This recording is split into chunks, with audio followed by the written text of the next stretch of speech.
Good morning, everybody, and thanks for tuning in. You're watching our mid-morning edition of Arirang News on this Tuesday, June 9th, coming to you live from Seoul. I'm Shin Se-min. Before we begin, here are the stories we're following at the top of the hour. North Korea says it'll sever all communication lines with South Korea, the regime's first move after it warned of activists leafletting campaigns in the South. That includes the hotline between the leaders of the two Koreas, the line at the liaison office, and the military line, too. All of that will be shut starting noon today. The world's largest computer chip and smartphone maker Samsung Electronics dodged a major blow to its business after a Seoul court rejected an arrest warrant for Samsung Group's heir apparent Lee Jae-yong in an ongoing succession probe. Wrecked by the months-long coronavirus pandemic that is crippling economies across the globe, the World Bank says the global economic outlook will shrink by 5.2% this year. Our starting point this morning, North Korea says it'll be closing down all communication channels with South Korea as of noon this Tuesday. That's just less than 2 hours from now. It also implied that it will be considering South Korea as its enemy from now on. For more on this, we connect live to our correspondent Oh Jung-hee, who is on the line for us at Seoul's Unification Ministry. Jung-hee, roll it out for us. And North Korea seems to be now taking actions to cut all its hotlines with South Korea after it's been complaining against anti-Pyongyang propaganda leaflets since last week.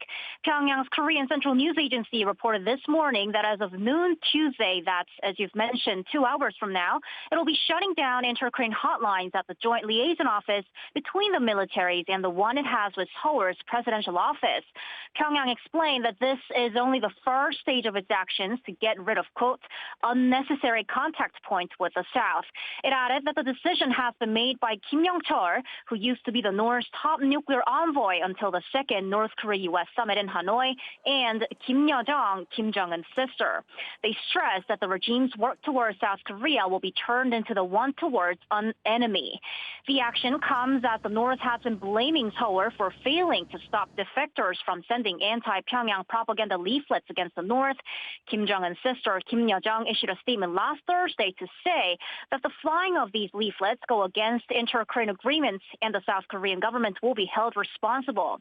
The regime's United Front Department, which is in charge of inter-Korean relations, also issued a statement the next day and said the North will take, quote, decisive actions to cut off contact with the South.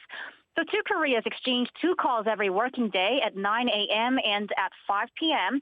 On Monday, the North did not respond in the morning, but took Seoul's call in the evening. That's all I have for now. Back to you. Thank you, our Oh Jung-hee at Unification Ministry with those updates. And now we go to the nation's top office. Following North Korea's announcement to cut off all communications lines with South Korea, a phone call to the joint liaison office and on military hotlines have gone unanswered in the past couple of hours. And for more of the details and developments happening in the South, we have our presidential office correspondent Kim Min-ji on the line for us. Min-ji, any word yet from the Seoul's top office for starters? Semin, not yet. We've been told to wait for discussions on the matter or see whether the top office will convene a meeting of the National Security Council. As of now, President Lee Jae-yong is scheduled to hold a cabinet meeting, so we'll have to see if we can get any response after that. Now, last week, following North Korea's condemnation of propaganda leaflet droppings, a top Blue House official said that Cheongwade remains unchanged in its position that the two key inter-Korean agreements should be respected, saying that the spreading of such leaflets is good for nothing. Now, meanwhile, Seoul's Unification Ministry says a daily phone call to North Korea this morning went unanswered again. Now, this is the second time they haven't answered since the hotline was set up following the call yesterday morning. Now, although the North did pick up in the afternoon. Now, since the Inter-Korean Liaison Office was established in 2018, the two Koreas have agreed on 2 daily phone calls, one in the morning and one in the afternoon. Now, likewise, Seoul's Defense Ministry also said this morning that the military hotline phone calls to North Korea were not answered either. The military authorities of the two Koreas held phone calls twice a day at 9 a.m. and 4 p.m. Now, like yesterday, some officials have said it's too early to make assumptions, so we'll have to see what the situation is in the afternoon. That's all the developments of this hour. Back to you, Semin. That was our Kim Min-ji, our presidential correspondent, with those updates here in South Korea. In other news, Samsung Group's heir apparent Lee Jae-yong has avoided being sent to a jail cell after the Seoul Central District Court refused the prosecution's request to issue an arrest warrant for him over allegations related to his succession plans that occurred back in 2015. Our Kim Bo-kyung with more. After a marathon court hearing, the top executive at Samsung Electronics, Lee Jae-yong, was able to walk out of Seoul Detention Center, located south of the capital at 2:40 a.m. Korea time on Tuesday, after the court refused to issue an arrest warrant for him. The court said it couldn't find sufficient probable cause to arrest the billionaire business tycoon over allegations related to the controversial 2015 merger of two Samsung affiliates. Two former Samsung executives who were brought in with Lee, Choi Ji-sung and Kim Jong-jung from the group's now deactivated control tower, the Future Strategy Office, were also released. The prosecution said it was disappointed with the court's ruling. They are expected to review the reasons behind their failure to convince the court to issue the warrant. They will decide whether to request another arrest warrant for Lee, but it is expected to be tough as it has already been denied by the court. The refusal to issue an arrest warrant affects an external committee's decision as well. Lee previously requested the establishment of a citizen panel around a week ago before prosecutors asked for the arrest warrant to judge if the investigation regarding his charges is even necessary. Although he managed to avoid arrest this time, some experts say it is time for Lee to overcome his repeated owner risk, namely the misconduct of conglomerate owners that pose a threat to the company's stock prices, profits, and its future plans to fulfill his personal ambitions. Prosecutors could still indict Lee after collecting more evidence and convict him through trials. Making matters worse, Lee is still dealing with an old bribery case ordered to be retried by the Supreme Court. For Lee to recreate a new Samsung like he mentioned in his rare public apology last month and fulfill his ambitions of making Samsung the world's #1 system semiconductor maker by 2030, it seems Lee needs to first overcome his legal problems before they can become a reality. Kim Bo-kyung, Arirang News. The World Bank says it expects the global economy to shrink 5.2% this year due to the ongoing deadly COVID-19 pandemic. Our Lee Seung-jae with the details. In January, the World Bank forecast 2.5% growth for the global economy in 2020. Then, the COVID-19 pandemic swept the world. On Monday, the World Bank released its revised outlook for 2020, forecasting the global economy to shrink 5.2%. According to the World Bank, the current crisis is the deepest global recession since World War II and almost 3 times as bad as the 2009 global recession. Also, more advanced economies are projected to shrink by 7% due to widespread of social distancing measures, a sharp tightening of financial conditions, and a huge decline in exports. This includes China, where the COVID-19 outbreak originated. It's projected to see a 1% contraction this year, the lowest growth it has registered in more than 4 decades. However, the World Bank's forecast was made under the assumption that the pandemic recedes by mid-year and negative global spillovers ease during the second half of the year. Meanwhile, a group of economists said on Monday that the U.S. economy entered recession in February, ending its longest expansion on record. They say the number of employed Americans peaked in February and fell sharply afterwards, marking the start of the downturn. The definition of a recession, according to the economists, is a decline in economic activity that lasts more than a few months, hence their February remark.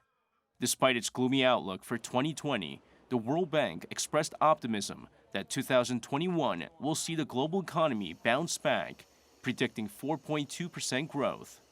But other analysts say there won't be a rebound unless a vaccine for COVID-19 is available before the end of the year.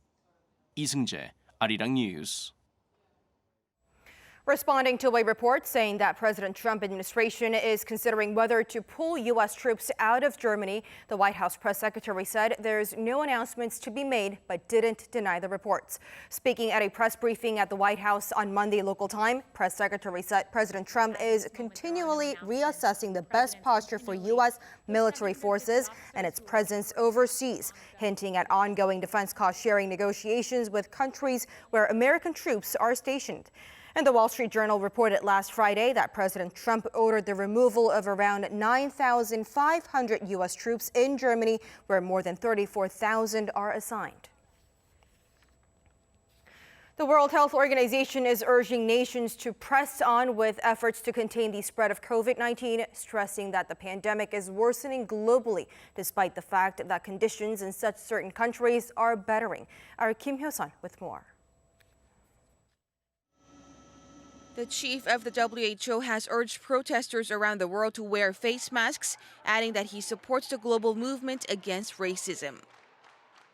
WHO fully supports equality and the global movement against racism. We reject discrimination of all kinds. We encourage all those protesting around the world to do so safely. As much as possible, keep at least 1 meter from others. Clean your hands, cover your cough, and wear a mask if you attend a protest. We remind all people to stay home if you're sick and contact a healthcare provider. During a news conference Monday, Tedros Adhanom Ghebreyesus also called on countries to stay vigilant. He stressed it's not the time to take their collective foot off the pedal, explaining that over 136,000 cases were reported worldwide on Sunday, the most in a single day so far. He added that a majority of Sunday's cases were concentrated in 10 countries, mostly in the Americas and South Asia. Noting that many countries had identified asymptomatic cases in the process of contact tracing, a senior WHO official explained they need to focus on patients with symptoms. It still appears to be rare that an asymptomatic individual actually transmits onward. What we really want to be focused on is following the symptomatic cases. If we followed all of the symptomatic cases, because we know that this is a respiratory pathogen, it passes from an individual through infectious droplets.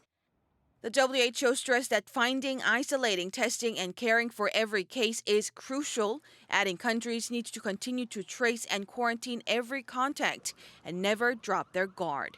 Kim Hyo-sun, Arirang News.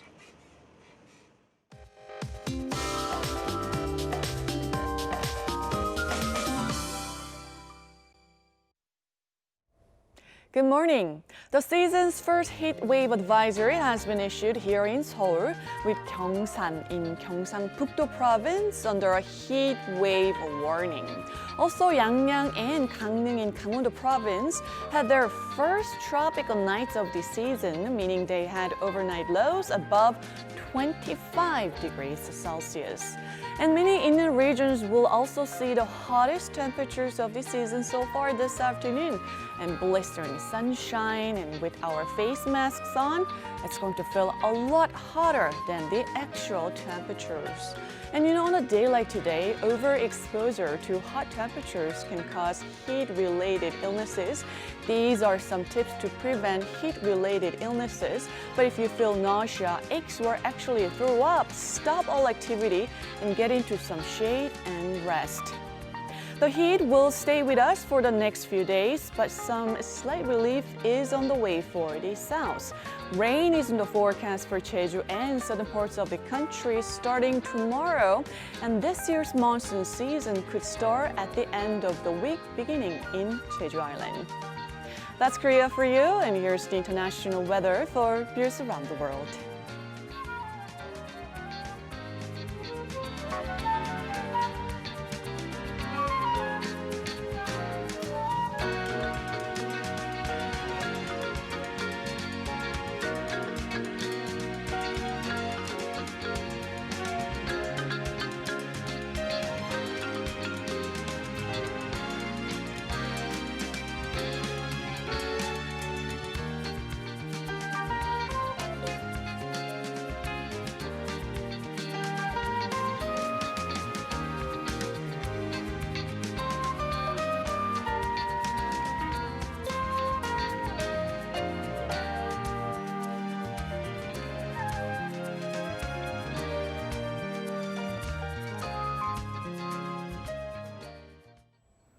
And that wraps it up for this edition of Arirang News. But we'll be back with more of the day's headlines, including the repercussions from North Korea's severing of hotlines with the South, and many more coming up at noon Korea time. So stay close. As always, thank you for watching.